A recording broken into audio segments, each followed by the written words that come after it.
Sekarang ni banyak permintaan, Datuk. Battle of serumpun Malaysia lawan Indonesia, tengok siapa lebih bagus. Mungkin perlawanan persahabatan yang dinanti-nantikan ni boleh diusahakan atau memang ada dalam planning, maybe dalam Pesta Bola Merdeka ke, Datuk? Buat masa dekat. Eric Thohir pernah nak ajak kita lawan pada last year saya ingat, tapi kita tak dapat ada timing tu, cuma under 23 tak saya ataupun senior team. Tapi kalau ada ruang bila untuk FIFA calendar, tak ada salah untuk kita bermain dengan Indonesia.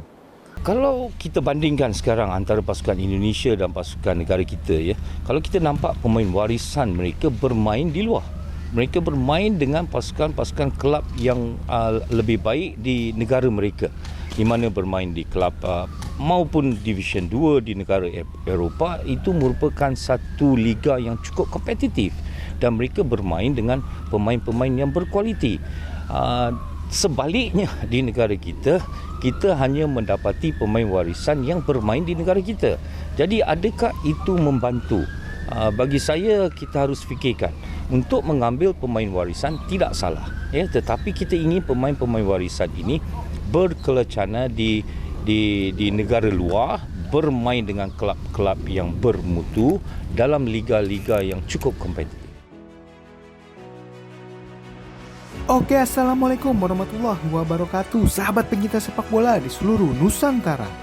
Sepak bola Indonesia memang sedang dalam perkembangan pesat dengan banyaknya pemain-pemain keturunan atau diaspora yang bergabung di tim nasional Indonesia.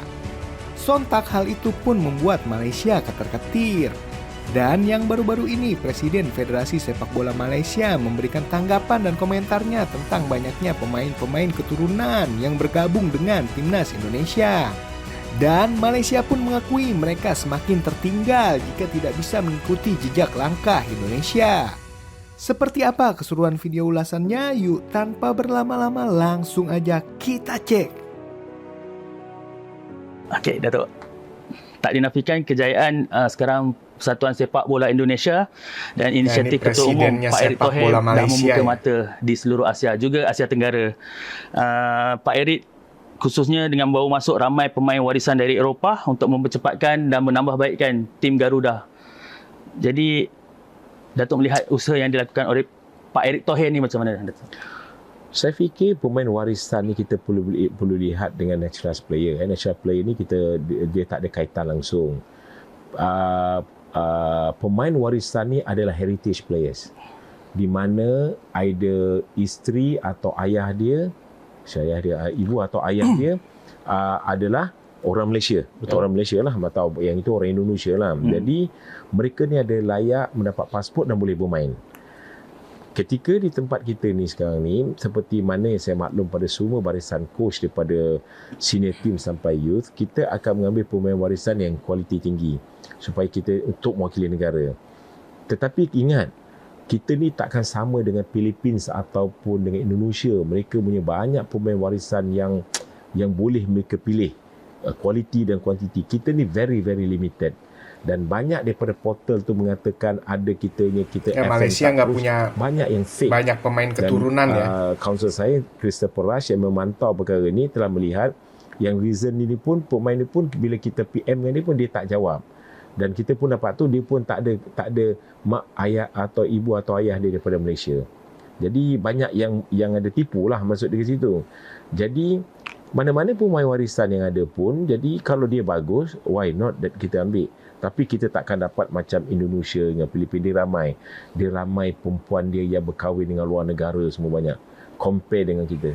Karena Indonesia dulu dijajah Belanda ya. Makanya banyak keturunan pemain-pemain dari Belanda ya. Pak Erick kita nampak dia bekerja sama, bergerak sekali dengan Shin Tae-Yang, Ketua Jurulatih, untuk dapatkan pemain warisan ni. Tapi macam Datuk cakap tadi, kekangan dari segi pilihan sebenarnya kita kurang daripada mereka.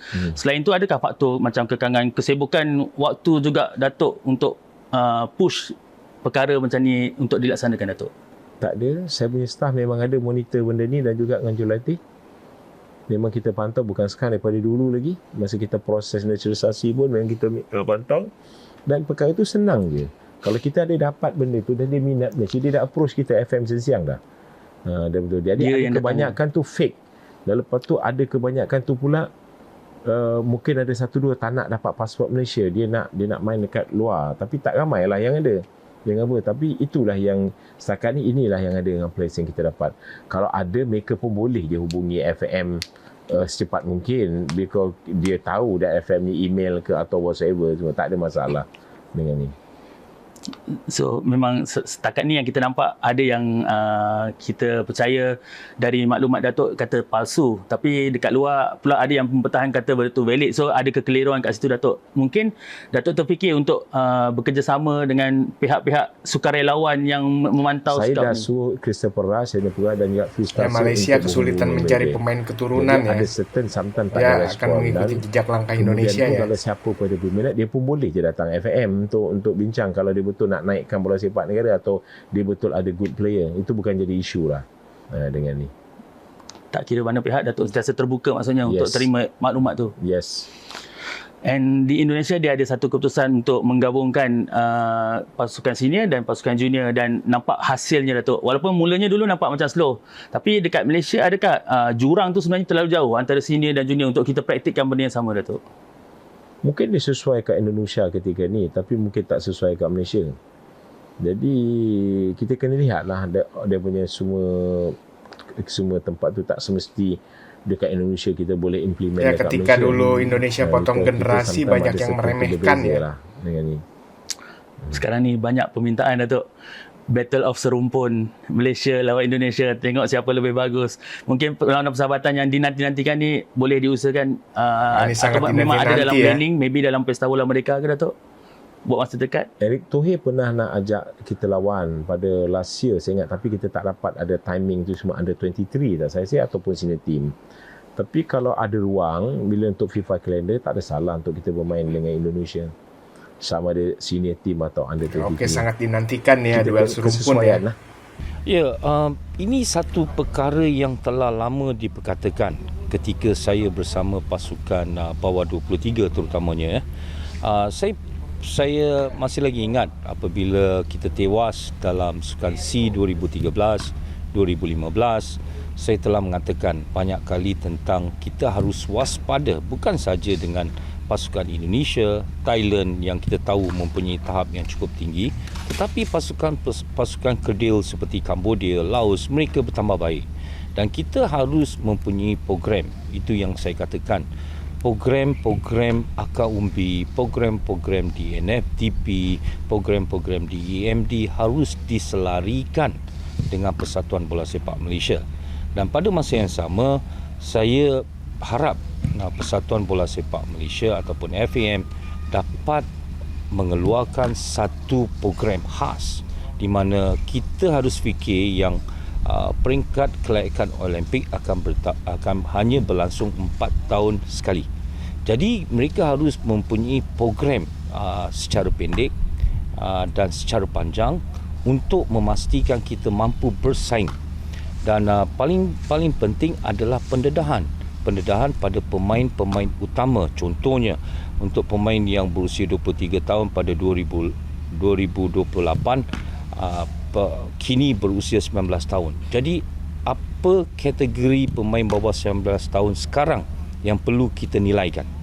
Jadi dari sini kita harus memastikan mereka didedahkan pada peringkat-peringkat yang lebih baik, dan kita tidak boleh hanya mempunyai kelompok 20 ataupun 30 pemain.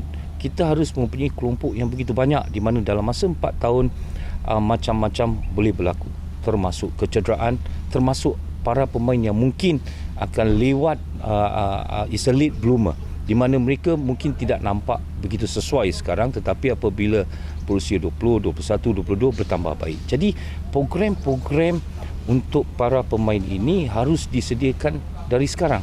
Ini bukan untuk bukan apabila tiba masa kelaikan baru kita menilai pemain. Jadi itu terlambat. Di mana kita tahu pasukan Indonesia meletakkan program-program yang cukup baik. Kalau kita lihat kembali program pasukan Indonesia, baik pasukan kebangsaan mereka diberi banyak ruang untuk bersiap sedia. Walaupun liga masih berlangsung, tetapi pemain-pemain kebangsaan dibenarkan untuk bersama pasukan kemajuan yang kebangsaan, drastis baik ya di peringkat tangan umum maupun Pak peringkat Erick Thohir senior. ya. Jadi ini memberi ruang pada pada jurulatih Timnas untuk Indonesia sangat mengenal diperhitungkan pasti, dunia sekarang ya. memperbaiki kombinasi-kombinasi tertentu, dan apabila bermain dalam pelana-pelana persahabatan sekalipun, mereka bukan bermain dengan pasukan-pasukan yang bawahan.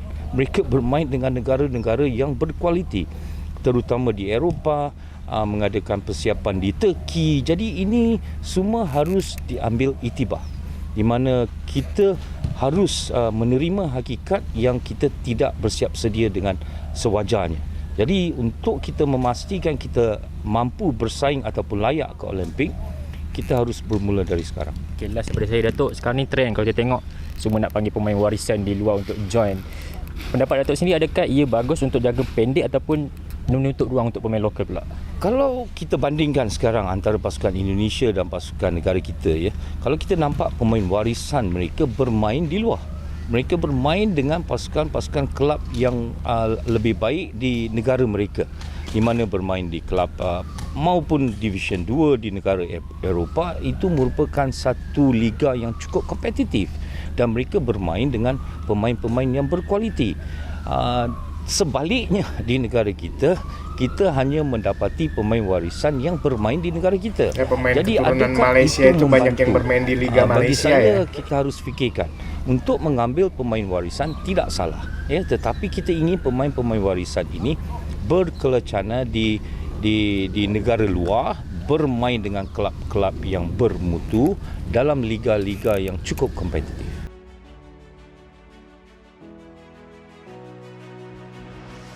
Wow, memang sangat mengagumkan ya fenomena banyaknya pemain-pemain keturunan Indonesia yang bergabung dan membela tanah leluhur mereka, yaitu Indonesia. Timnas Indonesia kini sedang jadi sorotan dunia internasional. Dan kini timnas sepak bola Indonesia makin diperhitungkan di level dunia. Oke, sekian dulu pembahasan kita kali ini. Jangan lupa dukung selalu tim nasional Indonesia di kualifikasi Piala Dunia 2026 zona Asia. Sampai jumpa di video berikutnya. Salam olahraga.